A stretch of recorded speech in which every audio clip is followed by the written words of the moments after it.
Awesome. All right, everybody. Thank you for attending our show. We are so excited to have you here. As always, I am Ernie Hawkins. I'm joined by Dominic Ervin, and today we have a special guest, Hasan Cheaib. Cheaib. I nailed it. Cheaib. Third time's a charm, man. I'm gonna get it.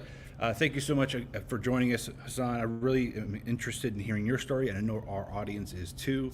We'll just give a little background. We've only had, today's our 40th episode. We've been around for 2 years.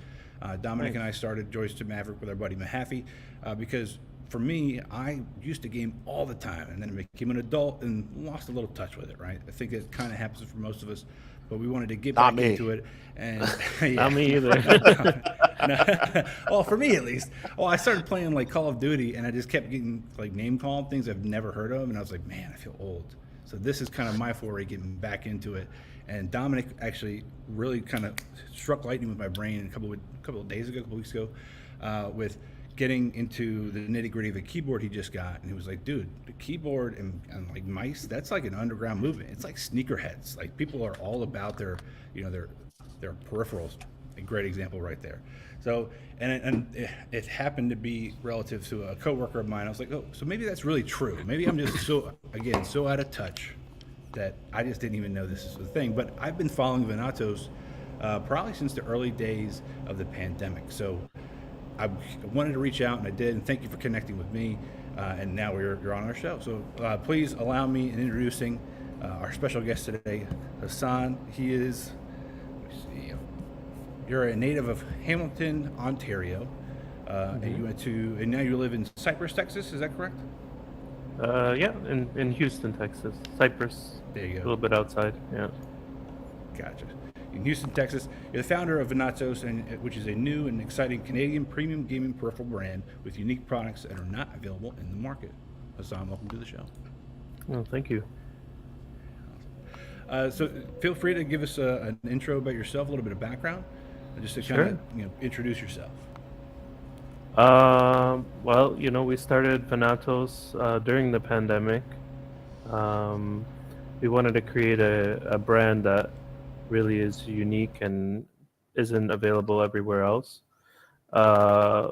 Actually, one of the main reasons we started is because I was building I bought a pre-built computer along with some peripherals, and then I found out that the peripherals weren't as great as I expected them to be. So then, I wanted to have a little bit more customization, a little bit more, adaptability to other things, a little bit better for esports gaming. And then, so I created the brand with a silent partner. And we started off in Ottawa, Ontario in Canada.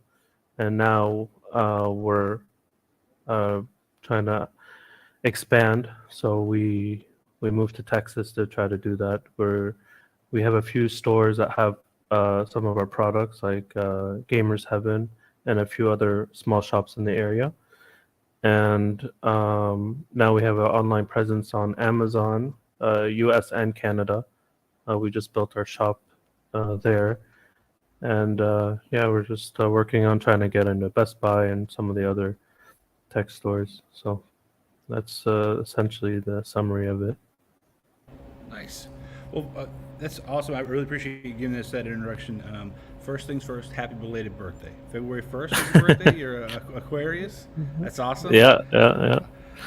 Thank you. And you're very welcome, man. And my wife was born in late January, so I'm very familiar with Capricorn Aquarius. She's always telling me why she's in a mood because of it.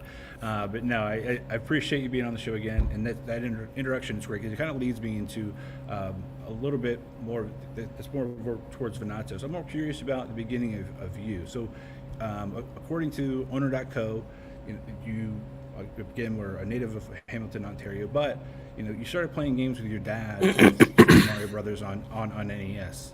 Did he let you be Mario, or were you Luigi? No, I was Mario, okay. But I did like Luigi more. But for some reason, he felt faster, right? Like that's at least in my mind. I had an older cousin who always made me be. I think it just jumps higher. There you go. Nice. So tell me your story from there. I mean, I think everybody's got their own unique journey through gaming, right? whether you were a Nintendo person, a Genesis person, or Sega, or you went PlayStation. What was your kind of foray through gaming? Well, I would say I started off at a pretty young age, probably around 2 years old, 1 year old. Wow. When, yeah, I was born in Rochester, New York, which is where my dad went to school in Rochester, RIT. Cool. And yeah, he started off there. And then, we moved to Canada as he found some opportunity here. And then I started more or less. I'm very business minded, so I was. My dad had a store on the side, and I was working there. And then I began, I guess, doing a little bit of renting out video games. I don't know if you recall, like back in the day, variety stores, you could go in there and rent out movies, right? Oh yeah, yeah. Um, Blockbuster. We so had Hollywood Video down here in the States. Yeah. Oh yeah. yeah, but we also had like corner stores that would rent out. They had their own system kind of thing. And what Cool. I did is I created like an offset of it with video games. So I would buy the latest and greatest video games, rent them out, and then sell them for a reduced price. No So way. that How was old how were I, you? about 15, 14, 15, something like that. Damn, that's what's up. And yeah, so yeah, I was really into. There was a pawn shop beside me, but at the time, I think Blockbuster was giving like a minimum value of like $8 or $9 per game in Canada. So what I would do is I would go to the States. They had like these 25 cent, 50 cent games. I would buy them in bulk, like from EB Games. I'd buy like a bunch of them, and then I would go in and I trade them up for like $60 games. So I buy these $60 games that everybody wants to play for a couple bucks, and then I would have an advantage over, the area because nobody really can sell $60 games for like $40, for example, right? So I would Yeah. rent them out until somebody made an offer to buy them, and then essentially that's how I grew that business, and then I just eventually stopped. I went to school for business originally, but then I switched out to computer science because I found that there's a lot more opportunity, and I had a knack for it. Um, Now that school um, you mentioned is that Wilfrid Laurier or Laureate? Or well, the business part, can't yeah, pronounce it. Wilfrid Laurier University, but the school that I started off with was York University in Toronto. So Okay. York University in Toronto, that's where I started for business, and then they had a strike that year. I think it was like 2008. And then from November till like February, there was like no school, even though like we had started and everything. So what Wow. I ended up doing was taking the year off, and then I did my SATs to get into computer science, and I got accepted at Wilfrid Laurier University, and then that's where my tech journey began, I would say. Nice, man. Yeah. Yeah. The irony of your life so far, and it's parallel to Dom and I, and I'm going to out him a little bit, but I think you might be okay with it. You were getting games from EB Games. Dominic and I, once upon a time, worked for GameStop, which was, I think, eventually It is merged EV with Games EB Games essentially. once upon a time. Yeah, Hmm. and before that was Funko Land. So we're all too familiar with the with the hey, I just bought this $50 game. Oh, we'll give you $3 for it. We love Pretty that much. that paradigm, and have to keep a straight face while you're saying it too. Like, so that's man, that's a great little parallel there. So you went to school for CS. While you're at school, what was your interaction as far as gaming? Was it just straight up studies, or I mean, at least for when I was at uni, it was more. We had kids, I mean, just lumped up together doing LAN parties, for Halo and stuff like that, or just World of Warcraft or whatever. What was your experience with gaming? I was really strong into like Dota 2, if you know that game. Oh yeah. Um, Look at Dom's so face. Yeah, I I see did his have a little eyebrows bit going. of I did have a little bit of console going on because I was doing a lot of like Kijiji. I don't know if you know what Kijiji is. Kijiji is like kind of Trading um, software, I think. trading site. So you could Okay. put your stuff that you want to sell online and people would buy it. It's yeah. I think you have Craigslist here in the US, right? Something like that. Right, right. Craigslist. So we had one that's called Kijiji, and I was a pretty strong reseller on Kijiji, so I would buy bulk items from people, like a whole console set with like 50 games and a bunch of controllers, and then I would sell them separately to make a few bucks for living at university and stuff. So Wow. and then I always had a bunch of consoles on me at all times. I had like, I don't know, 6 Xboxes, 6 PlayStations. So I was Dude. a lot into gaming. Yeah, I traded TVs even. TVs and phones. I had all the phones, iPhones, Blackberries, Samsungs. I think Nokia was pretty strong back then too. So I was Yeah. really into the whole, reselling of electronics online in my university years. And during that Yeah. time, I played a lot of, um, I guess, Call of Duty early on, and then I went from Call of Duty to Dota, and then I started playing a lot of Dota. And then Nice. from now, I guess nowadays I play League. So There you go. Fire unfortunately, League. yeah, Yeah. unfortunately, one Hey, is a little bit more toxic than the other, and I'm sure we I all would. know which one. But There's only like 2 games that I'm currently aware of where anybody says they're playing it and then they go unfortunately after that. It's Rocket League and Fortnite. And unfortunately, I play Fortnite, so I know exactly what you're saying. I played it a bit. I played Fortnite when it was pretty popular, but Yeah. I moved Uh, more into League now. But yeah, I would say it was mostly I had like a very strange schedule with gaming. I would be the type that's I'm really productive in the morning, so I'd wake up pretty early, like 6 o'clock or so, and I'd grind till about 12, and then from there, I just game all day after that, pretty much. So that's like during exam time. So it would be like, grinding out 8 to 10 hours of studying, and then I would reward myself with, relaxation, free time until I went to bed, and I just did that for about 2 weeks because we had some time to prepare for exams, and then just went to the exam and pretty much knew what I was doing. So that's nice. that's how it goes. Awesome. Oh, Dominic, I'm sorry for hogging all the air, so feel free to jump in. I know I can be a gas bag when it comes to talking. So. No, no, no, no, not at all. And no, you're talking about Dota and talking about League of Legends, and like my life flashed before my eyes because I played like 3 games of League, and it was like the most toxic experience I've ever had. But like, I mean, I came from World of Warcraft and Call of Duty and Destiny too, so there's not much Yeah. there's not much difference there when it comes to And toxic. then we're Star Wars fans to boot, right? Yeah. So I mean, honestly, my biggest interest in kind of what you've done and what you're building right now is, you know, the keyboard and mouse industry as of late, has become very much like sneakers, like specific, not widely released sneakers where when a drop happens on the sneakers app or before, Kanye West got dropped by Adidas, you were fighting bots, you were fighting resellers, you were fighting against other people who wanted the sneakers, and the peripheral side of things in the gaming space has been a lot like that as of late with companies like Final Mouse, companies like Wooting, Glorious, where their drops, I mean, the resale on those is insane. I mean, the Wooting 70HE, that analog keyboard, like, I mean, it's a $180 keyboard that resells on eBay for $800 brand new. I mean, what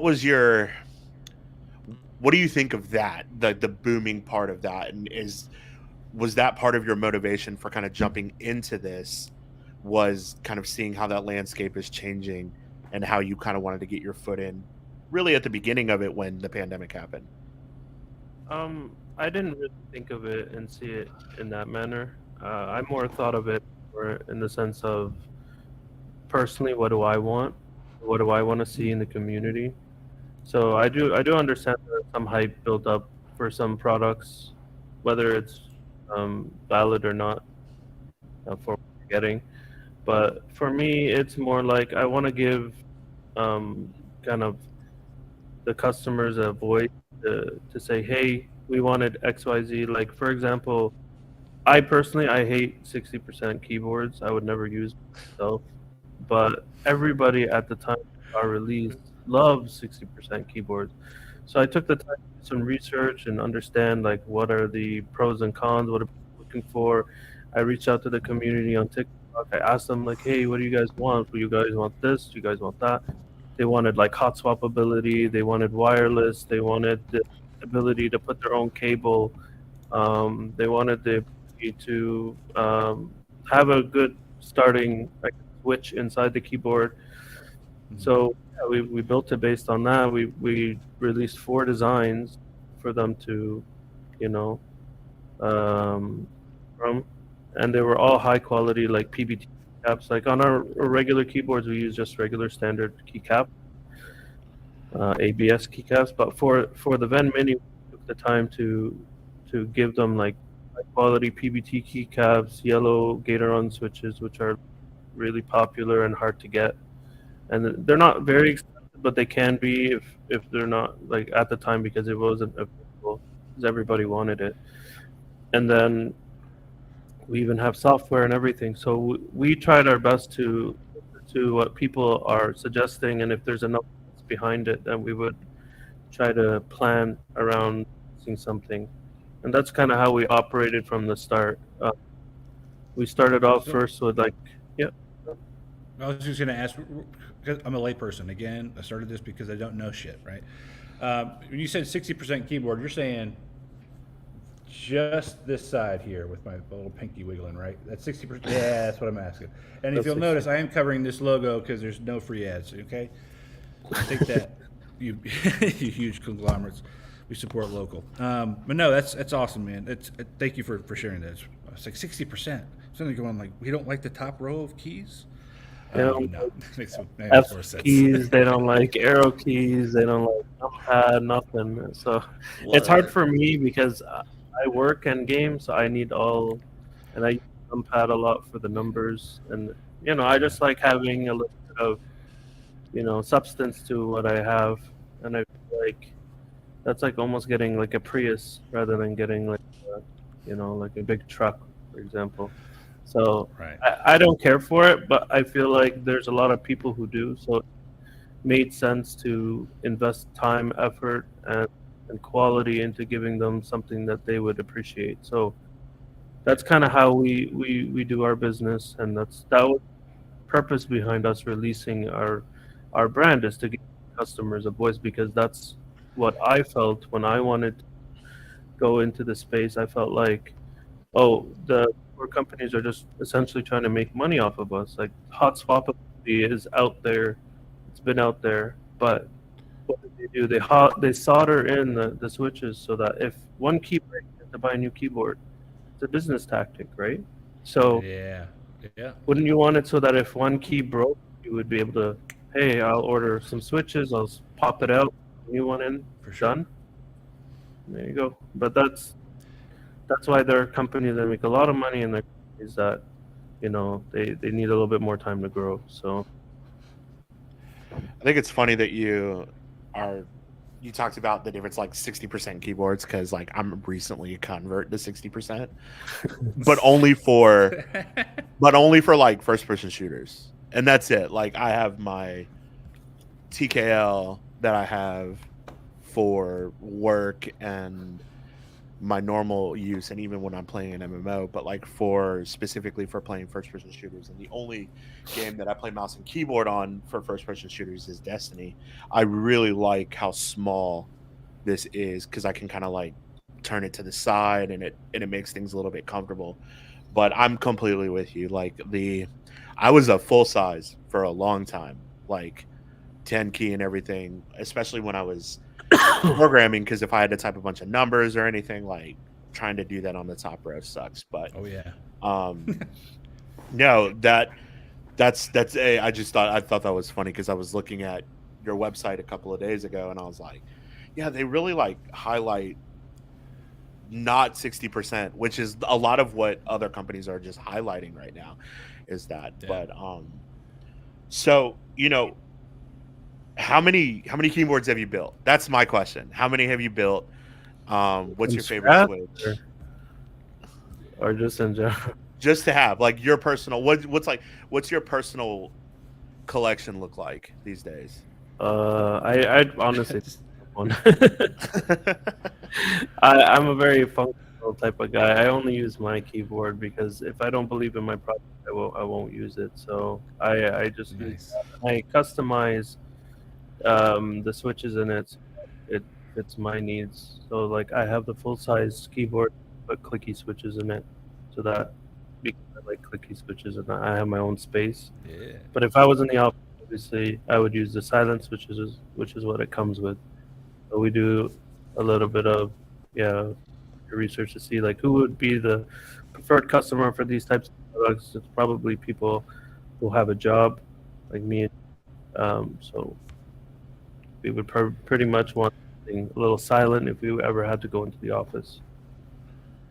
So that leads me to a nice question, I think, and it kind of goes back to the start of all this. So you went to uni, you graduated, I'm assuming with computer science, you got a job, and is this on top of your 9 to 5? Like you're able to. I Yep. mean, granted, we're doing this now on top of our 9 to 5, so I totally understand how you can operate a business outside of your regular workday. That's crazy. I mean, what days do you sleep just on Sunday and you're just up all the time for the other 6 days of the week? Like, how does that work for a work-life balance? I mean, I try to find ways to allocate things like fulfillment. Before I used to fulfill my own products, and it would take me forever to get them out because I'd have to do it on my free time. But now I have Amazon doing that for me, so I click a button and it Nice, sends it off.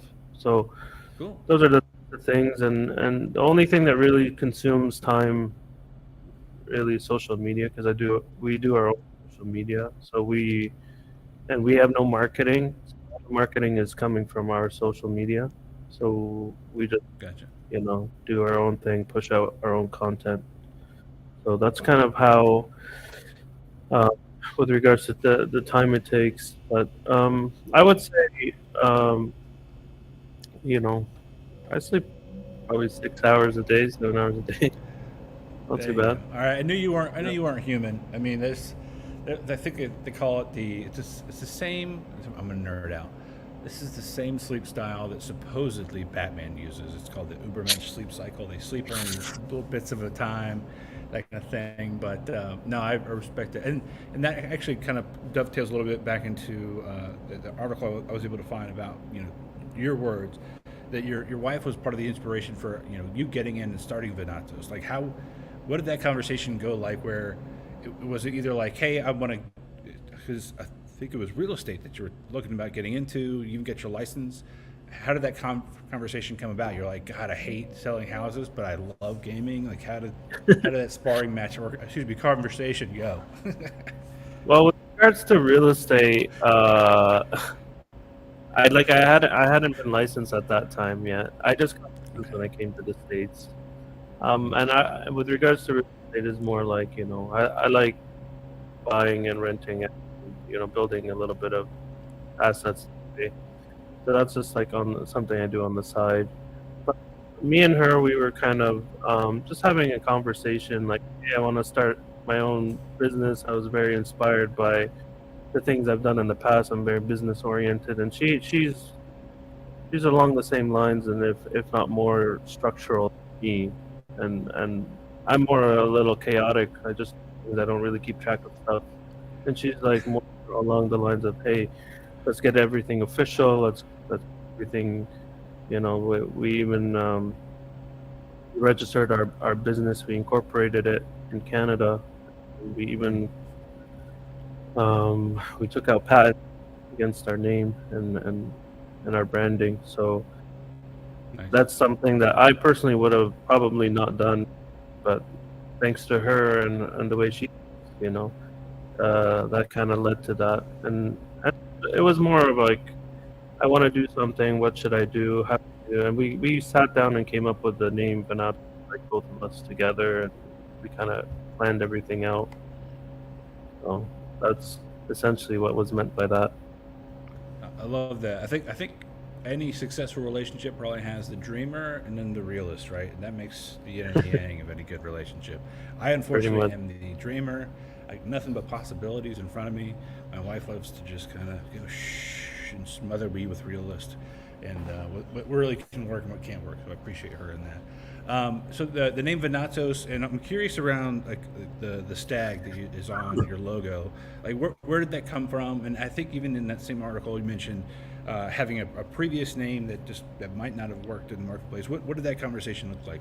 Dom and I, we've been through many years together in our friendship, and trying to name things is probably the hardest thing on the planet. Getting buy-in from, let alone just yourself on a name, but everybody else you're working with. Like, I'm curious how that went down, and why'd you land on Venatos? I mean, that's a cool name too. Sounds like a Game of Thrones. Yeah. Venatos. Well, I'm very into rustic. Like I love the rustic theme. And in my old game room when I was in Ottawa, I had like old barnwood that I had affixed to the walls. So I was very into the whole kind of like the Texas style theme, the old Texas style theme. That's kind of like my style in general. And then we wanted to look for names that were suitable that made sense. So we were looking at, I mean, English is very difficult because everything is taken. So we started looking at Latin, and Latin is like a good secondary because, it's just an offset of English in my opinion. But so we went with like to be sought for, to be wanted, to be, something like that, something that's desirable. So we were looking around the lines of that, and Venatos actually is, I think it's like to be hunted, something like that. So like when you, That's where gave me chills, man. That's where the stag came from. That's kind of where the stag came from because of usually when you're out hunting, you would go for the deer. The prey. Totally good. The prey, yeah. So put that as the logo, and then we redesigned it. Actually, a TikToker who has about 3 or 4 million followers, he redesigned our logo and the whole theme of that. So we turned it from the stag to the modern one. V, right? Yeah, that V. It's like it's still representative of the stag because it's like a beast. But it's like without all the details, I would say. Awesome. Dominic, what questions do you have for him next? Looking through, I mean, got a list here. Try to make sure we get them all. I think we hit a good chunk of them. I'm really interested. I've been kind of perusing your website and looking at pulling the trigger because like I said, I've been interested in mechanical keyboards for many years. I think I've passed down keyboards to not only Mike, who's one of our partners and friends and all that, and I've just bought a bunch of keyboards and mice. And I'm really excited about diving in and purchasing some of your products and doing kind of my first build because I've never actually built one before. Well, these are pre-built. They come standard as you would buy them from a store. So, but the you can cool still thing, buy ancillary keys, right, and customize it to your favorite schematic. Yeah. So if you're getting like a 60%, it's a mechanical keyboard that's hot swappable. So you can take any switch off the market that has 3 pins. There's like 5 pins, 3 pin, 2 pin, whatever. So you get the ones that have 3 pins and you put that into the keyboard. But with the full size keyboard, they're optical switches and they're hot swappable. And there's a very, very small number of companies that offer optical switches because they're a bit of a new technology. Mm-hmm. And you can only get the particular switches from our site. So we only have 2 available right now. Wow. One is silent, one is clicky. So the keycap sets are always adjustable. The colors and all of that. You can get whatever puddings. There's ones that are printed and then there are the ABS and PBTs. So Mhm. yeah, That you don't pink and white necessarily- mini. Look, Hmm? it's calling my name. The pink and white mini, the Ven Mini. Yeah, Yeah, that's a pretty keyboard. I'm probably gonna end up pulling the trigger on that one here pretty soon. Um, I see that you're getting into the mice game too. Any plans to do a wireless version of your current platform one? we're hoping in the next year we'll release a wireless mouse. We did buy samples, but there were some issues with the sensor and the battery, so we may have to switch out suppliers and manufacturers to get it something a little bit better. But we do have the Swap Pro. I don't know if you've ever seen it. It's a wired mouse, but it uses a paracord. I have one mine here. It's a little dirty, but so it's we the don't judge. the paracord cable is like very flexible, so Mhm. like you don't really feel it. Right. It's almost like a wireless. And technically speaking, I mean, having a paracord cable or having a cable on your mouse is probably better so that there's no lag time. But Right. um, Right. overall, I mean, with the new technology, it's becoming more, I mean, less and less, I guess, apparent as to like the lag time, so you don't see it or feel it as much. But and then we do have like cool, like remember when I was telling you like we focus a lot on being able to pop things out. So hopefully we'll be working towards like switches in the mouse in the future, Mhm. like the clickiness like this. You can take these out and put new ones because these only That's last cool. 20 million clicks each, and some that last 50, I think now. This was released years ago.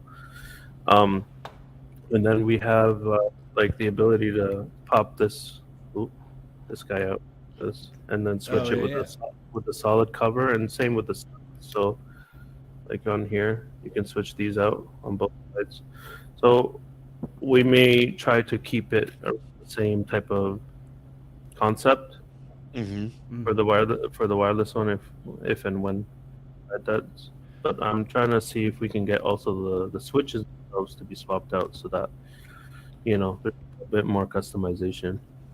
That's awesome. Yeah, I have recently gotten into the mouse game. I have a few. I use like a MMO mouse to play Warcraft, and then I have like a super light mouse for Shooters and stuff. yeah, for shooters and such.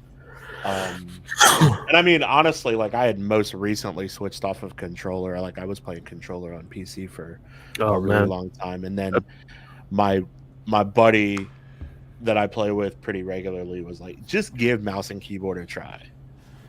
And he's like, you're relying on aim assist, and that's why. Just give mouse and keyboard a try. So I gave mouse and keyboard pretty much packed up. I had a Scuff Instinct Pro controller. I packed it up, and I went full keyboard and mouse over the last 3 months. And yeah, it's a night and day. It's way better. I'd never realized how much better it is. Really tough. It's really tough to play against people who have a keyboard. Yeah. When you're using a controller, The movement is real. Yeah. Even though you have aim assist, it's just as good as real reflexes. Yeah. So I did have one quick question, in particular for the RGBs I saw on your mouse, right? So I've heard recently, obviously everybody's got their own flavor of software that manages the RGBs. What are your thoughts on things like Open RGB that help manage?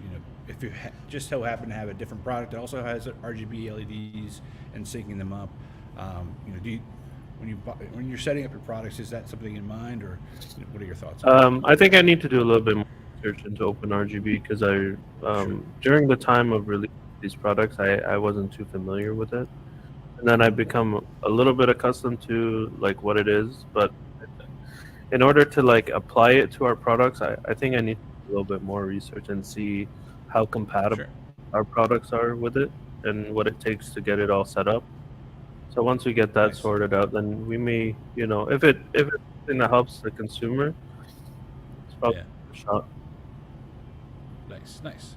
Yeah, and it's funny. I was saying that, and I'm like, yeah, but you're also a developer. Like, you're the guy who could probably create that software patch to make that work. It depends on what that entails.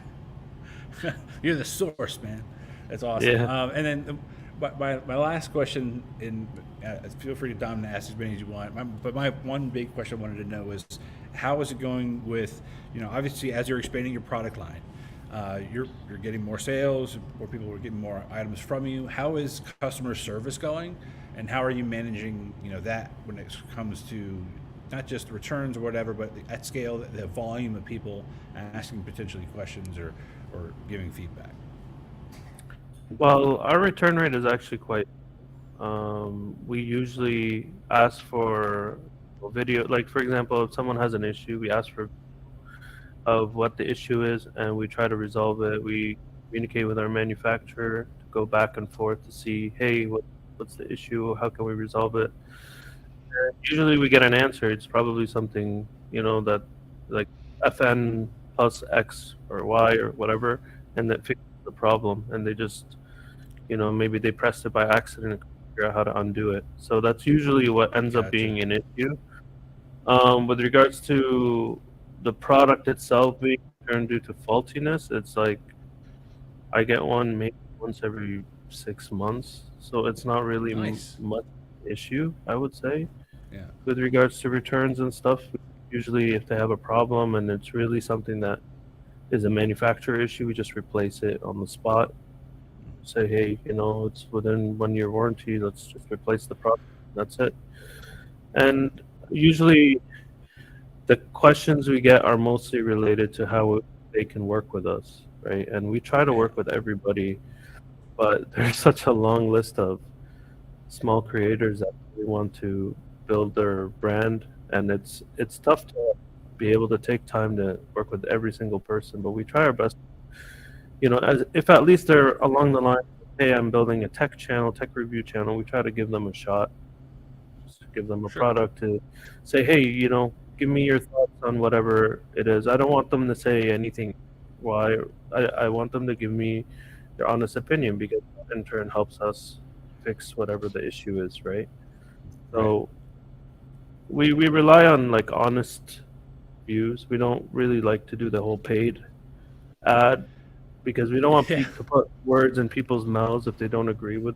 We want it to be a genuine, because that would help us overall grow as a brand, to say, hey, we have the best product, and we'd be able to back it up, because these are honest opinions. We've never paid for an opinion, so yeah. That's And I think usually. I think that speaks to you mentioned a couple of times that you're actually trying out these different components from the manufacturer before it even goes out, right? So it's not something that you're just trusting somebody to do. You're hands on, feeling the texture of it, clicking around, understanding the sensors are failing, and then you even just already mentioned having to potentially switch a manufacturer because of the wireless mouse and its sensor quality. So that to me speaks volumes. And even though you've got such a large line, that even just having the ability and the foresight to actually touch it, feel it, and then guarantee it basically in your own preference. That's great. Yeah, I use everything that I offer, so I always go through the whole run, make sure I use it for a couple of months, and I also let the people test it out and see what their thoughts are on it. I get honest feedback as to whether this product work with our brand or not, because we don't want to put our name on it that's faulty or not really good. So yeah. And nobody wants to see, what Gal Gadot got caught doing, where she had, was it a paid ad for Samsung, and she was tweeting about Samsung from an iPhone. It was like tweeted from iPhone under her Samsung ad. So nobody wants that, but that's too funny. Funny.